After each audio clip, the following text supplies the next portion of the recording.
ஒரு வழியாக விளக்கி எல்லாத்தையும் தொடச்சி எடுத்து வச்சாச்சு. எம்மா கால் என்ன வலிக்கு, என்னானி வெயில் அடிக்கி. இந்த வெயிலுக்கு தோட்டத்துக்கு போகலாம்னு நினச்சா நமக்கு போகவும் முடியலை. இவர் தோட்டத்தில் கிடந்து வேலை செஞ்சுட்டு கிடக்காரு. மத்தியானம் போல் பழைய கஞ்சி ஏதாவது இருந்துன்னா கொஞ்சம் எடுத்துகிட்டு போய் கொடுக்கணும். இந்த வெயிலுக்கு இதமாக இருக்கும். வெயில் காலம் வந்தால் தான் இந்த கிராமத்துகளில் இருக்கவே முடிய மாட்டேது. காற்றாவது கொஞ்சம் அடிக்கும்னு பார்த்தா காற்றும் அடிக்க மாட்டேது. ஆண்டவா, கொஞ்சம் மழை பெஞ்சாதான் பயிர்களெல்லாம் விளையும். என்ன பண்ணதுக்கு? தங்கம், அடடே வா நளினி. என்ன தங்கம் இதில் இருக்க? என்ன செய்யுதுக்கு? வெயில் என்னான்னு அடிக்கி. வெயில் மண்டையை பொழக்கல செய்யி. அதான் கொஞ்ச நேரம் இதில் இருப்போமேன்னு வந்தேன். திண்ணையில் இருந்தால் ரொம்ப வெயில் அடிக்கால இருக்கு. ஏன்னா இந்த பக்கம் வெயில் அடிக்கலாம். ஆமாம், ரொம்ப தான் வெயில் அடிக்கி பத்தியா இந்த வருஷம். ஆமாம் நளினி.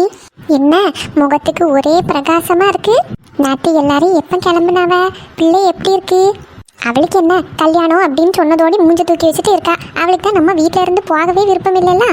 எல்லாம் நடக்க வேண்டிய நேரத்தில் நடத்தி விடணும்ல. ஊருக்காரங்க என்னதான் பேசிட்டு இருப்பாவ. ஆமாம், எனக்கு இப்போ தான் கொஞ்சம் திருப்தியாக இருக்கு தங்கம். மாப்பிள்ளைக்கு குடும்பம் எல்லாமே கொள்ளாம பார்த்துக்க. எல்லா செலவையும் அவரே ஏற்றுக்கிறேன் அப்படிங்கிற மாதிரி பேசினாங்க. அப்படியா? எனக்கு நேற்று சாயந்தரம் வரைக்கும் நிற்க முடியல. எல்லாரும் எப்போ கிளம்புனாங்க? எல்லாரும் ஒரு 6:30 மணி போல் கிளம்புனாங்க. அவங்களுக்கு நைட்டு ட்ரெயின் இருக்கான், திருப்பி போகணும், ஊருக்கு போகணும். அதனால் நாங்கள் போகிறோம் அப்படின்ட்டு ஒரு 6:30 மணிக்கு போல் கிளம்புனாங்க. அப்புறம் மலர் தானே நைட்டுக்குள்ளே சாப்பாடு எல்லாத்தையும் ரெடி பண்ணியிருந்தாங்க. அதனால் போகும்போது அவங்க லைட்டாக சாப்பிட்டுட்டு அவங்களுக்கு நைட்டு சாப்பிட்றதுக்கும் பேக் பண்ணி கொடுத்து அனுப்பிட்டா. அவங்களுக்கு பேக் பண்ணி எடுத்துகிட்டு போக சங்கடமாக தான் இருந்துச்சு. ஆனால் நைட்டுக்கு வெளியே வாங்கி சாப்பிட்றதுக்கு இதுவே சாப்பிட்டுக்கிடலாம் அப்படின்ட்டு எல்லாருக்கும் பேக் பண்ணி கொடுத்து அனுப்பிச்சாச்சு. ஒரு 6:30 மணிக்கு போல் கிளம்புனாங்க. அப்படியா? பரவாயில்ல. மாப்பிள்ளை பையனும் பார்க்கறதுக்கு நல்லா அழகா ராஜா மாதிரி இருந்தான். ஆமாம், என்ன நடக்குமோ என்ன பேசுவாங்களான்னு எனக்கு பதட்டமாகவே இருந்துச்சு. அவங்க வந்துட்டு போனதுக்கு அப்புறம் தான் எனக்கு கொஞ்சம் நிம்மதியாக இருக்குது தங்கம். இனிமேல் எல்லாம் நல்லபடியாக நடக்கும்க்கா. தங்கம், உனக்குள்ள நகையை எடுத்துகிட்டு வரணும்னு நினச்சேன் பார்த்துக்க. நான் பீரலே வச்சுட்டு அப்படியே வந்துட்டேன். நீ சாயந்தரம் போல் வாரேன்னா அங்கே வா, வீட்டுக்கு வா, சரியா? அப்போ நான் உனக்கு எடுத்து தரேன். இருக்கட்டுக்கா, பரவாயில்ல. அது என்ன இப்போ இங்கே அவசரமா? நான் அப்புறமேட்டு வரும்போது வாங்கிக்கிடேன், சரியா? சரி தங்கம். அப்படி நம்ம காவியாக்கும் கல்யாணம் நினச்சாலே ரொம்ப சந்தோஷமா இருக்கு. மலர் என்ன சொன்னா? அவளுக்கு என்ன, அவள் ஃப்ரெண்டு பையனுக்கு கல்யாணம் பண்ணி கொடுக்கறதுனால அவளுக்கும் ஒரே சந்தோஷம்தான். ஆமாம், எனக்கும் அப்படிதான் இருக்கு. ஏன்னா தெரிஞ்ச குடும்பம்ல, யாருக்காக கல்யாணம் பண்ணி கொடுக்கறதோடி தெரிஞ்சவங்களுக்கு கல்யாணம் பண்ணி கொடுக்கும்போது நமக்கு கொஞ்சம் நிம்மதியாக இருக்கும். ஆமாம், மாப்பிள்ளைக்கு அம்மையும் பரவாயில்ல, மாப்பிள்ளையும் பரவாயில்ல. நம்ம காவியா அங்கே அட்ஜஸ்ட் பண்ணி போயிடுவா. இன்னும் கல்யாண செலவு பற்றி யோசிக்கும் போது கொஞ்சம் இதாக இருக்குது. மொத்தமாக அவங்க தலைமையிலே செலவு வச்சிட முடியாது. ஏதோ 1-2 செலவு நம்மளும் பண்ணணும். பையனுக்கு ஒரு செயின் மோதிரமாச்சும் போடணும்ல. ஆமாம், தங்க விற்க விலைக்கு செயின் மோதிரமெல்லாம் போட வேண்டியது இருக்குது. நீ எதுவும் கவலைப்படாத. நான் காசு இருக்குன்னு சொன்னோம்ல, உனக்கு தாரேன். சரி தங்கம், இந்த விஷயத்தில் நான் ஒன்றை நம்பி தான் இருக்கேன். ஆனால் ரொம்பலாம் ஒன்றும் செலவு வராதுன்னு நினைக்கேன். நம்ம பண்ணக்கூடியதை நீட்டாக பண்ணிடணும். பிள்ளையை கல்யாணம் பண்ணி கொடுத்துட்டோன்னு அப்படியே இருந்துடக்கூடாது. அடுத்த 1 வருஷத்துக்கு பொங்கல் படி அது இதுன்னு எல்லாம் கொடுக்கணும்ல. ஆமாம், அதுக்குள்ளே 2வது மாவா கொஞ்சம் வேலையில் இதாயிட்டானு பிக்கப் ஆகிட்டான்னு வச்சுக்கோயேன். அப்புறம் பிரச்சனை கிடையாது, கொஞ்சம் சேர்த்துருவேன். காவியை வீட்டில் இருக்கிறதுனால தான் எனக்கு ஒரு வேலைக்கும் போக முடிய மாட்டேது. அவளை கல்யாணம் பண்ணி கொடுத்துட்டேன்னு வச்சுக்கோயேன், நான் மெதுவாக ஏதாவது சின்ன வேலைக்கு ஹோட்டலில் இல்லைன்னா ஏதாவது ஜவுளி கடையிலெல்லாம் வேலைக்கு கொஞ்சம் நின்றுடுவேன். நளினி, அது பிள்ளைக்கு சங்கடமாக இருக்கும். அப்புறம் நான் சௌமியாவை கூட சமாளிச்சிருவேன். ஆனால் காவியாவை சமாளிக்கிறது ரொம்ப கஷ்டப்பட்டுக்க.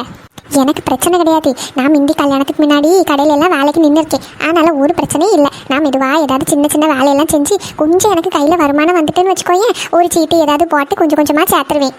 பிள்ளைக்கு தெரிஞ்சா கஷ்டப்படுவா, அதை பார்த்து எடுத்து பண்ணு. அதெல்லாம் எதுவும் இல்லை, நான் பார்த்துக்கிட்டேன் தங்கம். சரி, சௌந்தர்யாவுக்கு எதுவும் மாப்பிள்ளை பார்த்தியா? அன்னைக்கு சொல்லிட்டு இருந்தேலாம் ஒரு வரன் வந்துச்சுன்னு, அது என்னாச்சு? அதுவா? அது ஒன்றும் ஒத்து வரலக்கா. ஒத்து வரலையா? என்னாச்சு தங்கம்? இல்லைக்கா, அது அவங்க ரொம்ப எதிர்பார்க்குறாங்கன்னா என்ன கேட்குறாங்க? பையனுக்கே 5 பவுனில் நகை போடணுமா, செயின், ப்ரைஸ்லெட்டு, மோதிரம் அப்படின்ட்டு போடணுமா. மாதிரி பையனுக்கு தங்கச்சியா அக்காலாம் இருக்கான்னு அவங்களுக்கு ஒரு ப்ரைஸ்லெட் வாங்கி கொடுக்கணுமா. அப்புறம் மாமியாருக்கு வளையல் அப்படின்ட்டு மொத்தமாக ஒரு 5-6 பவுன் அவங்களுக்கு நம்ம கொடுக்க வேண்டியதாக இருக்குது. அப்புறம் அவங்க பேச்சிலே எனக்கு ஏதோ பிடிக்கல. வீடு பொண்ணு பேரில் இருக்கா. அப்புறம் நீங்கள் என்ன பண்ணுவீங்க, காரு அது இதுன்னு ஏதோ எதிர்பார்க்குற மாதிரியெல்லாம் இருந்துச்சு பேச்சு. அப்படியா? இந்த காலத்துலையும் இப்படி இருக்காவளா? ஆமாம், எல்லாம் வீடு என்ன பிள்ளை பேர்லையே இருக்குன்னெல்லாம் கேட்டதும் எனக்கும் இவளுக்கும் பிடிக்கவே இல்லை. என்னைக்கா இருந்தாலும் வீடு சௌந்தர்யாவுக்கு தான். அதுக்குன்ட்டு நாங்கள் இப்போவே எழுதி வைக்க போகிறோம்.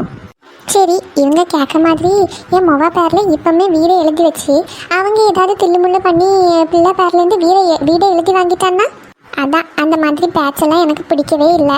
அதனால் நாங்கள் வேண்டான்னு சொல்லிட்டோம். ஐயோ அப்படியா? நான் காவியா கல்யாணத்தோட சௌந்தர்யாவுக்கும் ஒரு நல்ல வரன் வந்துடணும் அப்படின்னு நினச்சிட்டே இருந்தேன். அன்னைக்கு நீ இப்படி சொன்னது எனக்கு கொஞ்சம் சந்தோஷமாக இருந்துச்சு. நல்லு, எனக்கெல்லாம் வருத்தமே கிடையாது பார்த்துக்க. ஏன்னா இந்த மாதிரி மாப்பிள்ளைக்கு கல்யாணம் பண்ணி கொடுத்து அதுக்கப்புறம் நீ வீட்டில் போய் இதை வாங்கிட்டு வா அதை வாங்கிட்டு வான்னு என் பிள்ளைய கஷ்டப்படுத்திடக்கூடாதுல்ல. நம்ம நகை நட்டு எல்லாத்தையும் சேர்த்து வச்சு பிள்ளையை கட்டி கொடுக்கான்னா அவன் போகிற இடத்துல நிம்மதியாக சந்தோஷமாக இருக்கணும் அப்படின்றதுக்காக தான் பண்ணுறோம். இவங்க கல்யாணம் பேச்சு ஆரம்பித்தாலே இப்படி ஒவ்வொன்றா கேட்டாங்கன்னா நம்ம பிள்ளை எப்படி அங்கே சந்தோஷமாக இருக்கும்? நம்ம பிள்ளையை பார்த்து கல்யாணம் பண்ணுற மாதிரி இல்லை, சொத்து இதெல்லாம் பார்த்து கல்யாணம் பண்ணுற மாதிரி இருந்துச்சு. அதனால தான் நாங்கள் வேண்டான்னு சொல்லிட்டோம். நான் ஒரே பிள்ளையை பெற்று வச்சுருக்கேன். நாளைக்கு அவளுக்கு ஒன்றுனா எங்கள் 2 பேருக்கும் தாங்க முடியாது. ஆமாம், நீ சொல்லதும் கரெக்டு தான். வேறு மாப்பிள்ளை பார்க்கலாம், ஒன்றும் பிரச்சனை கிடையாது.